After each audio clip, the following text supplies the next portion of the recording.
Hello guys, welcome back to the channel. তো ইডেনে কেকেআরের 23 কোটির ব্যাট কিন্তু জ্বলে উঠল।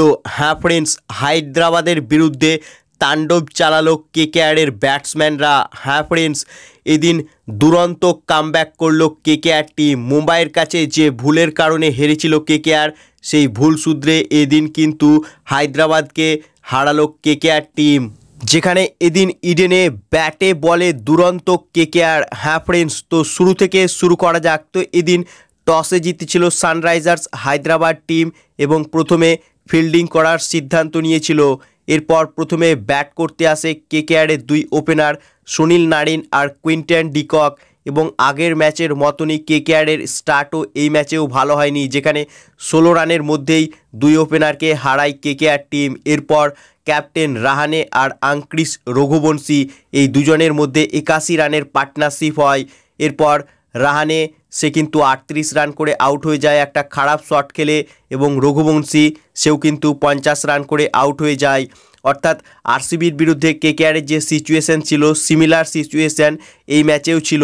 কিন্তু এরপর ভেঙ্কাটিস আয়ার আর রিঙ্কু সিং কেকেআরের ইনিংসটাকে এগিয়ে নিয়ে যায়। অর্থাৎ আরসিবির বিরুদ্ধে কেকেআরের যে ব্যাটিং কোল্যাপস হয়েছিল এই ম্যাচে, সেটা হতে দেয়নি তারা। অর্থাৎ বুঝে সুঝে খেলেছিল, এবং শেষে যে ফিনিশিংটা দিল ভেঙ্কাটিস আয়ার আর রিঙ্কু সিং, তা এক কথায় অনবদ্য। ভেঙ্কাটিস আয়ার মাত্র 29 বলে 60 রানের এক দুর্দান্ত ইনিংস খেলে কেকেআরের স্কোরকে 200 রানে পৌঁছে দেয়। রিঙ্কু সিং অনেক দিন পর আবারও রিঙ্কু সিংকে সেই পুরনো মেজাজে দেখা গেল। মাত্র 17 বলে 32 রান করে অপরাজিত ছিল রিঙ্কু সিং, এবং কেকেআর শেষমেশ 20 ওভারে 6 উইকেট হারিয়ে 200 রান করে। এরপর এই 200 রান চেজ করতে আসে সানরাইজার্স হায়দ্রাবাদ টিম, আর কেকেআর ডিফেন্ড করতে আসে, যেখানে কলকাতা নাইট রাইডার্স টিমের বোলাররা পাওয়ার প্লের মধ্যেই হায়দ্রাবাদের কোমর ভেঙে দিয়েছিল। হ্যাঁ ফ্রেন্ডস, 9 রানে হায়দ্রাবাদ 3 উইকেট হারিয়ে ফেলেছিল। ট্র্যাভিসেটকে আউট করে বৈভব আরোরা মাত্র 4 রানে।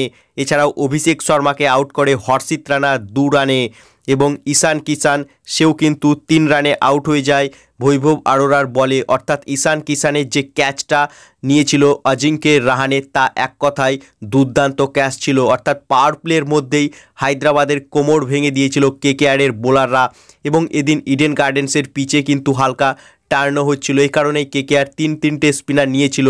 যদিও মঈন আলীকে খুব একটা দরকার হয়নি, তবে সুনীল নারিন, বরুণ চক্রবর্তী, বৈভব আরোরা, হর্ষিত রানা, কেকেআরের সব বোলাররাই এদিন দুর্দান্ত বল করেছিল কম্পেয়ারিং টু হায়দ্রাবাদের বোলার, এবং তারা কিন্তু খুব সহজেই এই রান ডিফেন্ড করে নেয় এবং একতরফা এই ম্যাচটি জিতে যায় কেকেআর টিম। সব মিলে ইডেন গার্ডেন্সের যে পিচ এদিন ছিল, এই পিচ যদি আগামী ম্যাচগুলোতেও থাকে, তাহলে কিন্তু Kolkata Knight Riders team Eden গার্ডেন্সে নিজেদের ঘর বানিয়ে নেবে। অর্থাৎ ইডেনে এসে কেকেআরকে হারানো মুশকিলই হবে, এবং টস কোনো ফ্যাক্টর হবে না, কারণ স্পিনারদের জন্য সুবিধা রয়েছে এই পিচে, যে পিচে হায়দ্রাবাদের বিরুদ্ধে কেকেআর খেললো। অর্থাৎ দুর্দান্ত বল ঘুরছিল। বরুণ চক্রবর্তী, মঈন আলী তাকে তো দরকারই হয়নি, সুনীল নারিন সেও কিন্তু দুরন্ত বল করেছে। অর্থাৎ স্পিনারদের মারা খুব একটা সহজ হচ্ছিল না এই পিচে, এবং বরুণ চক্রবর্তী সে তো দুরন্ত বল করেছে এই ম্যাচে।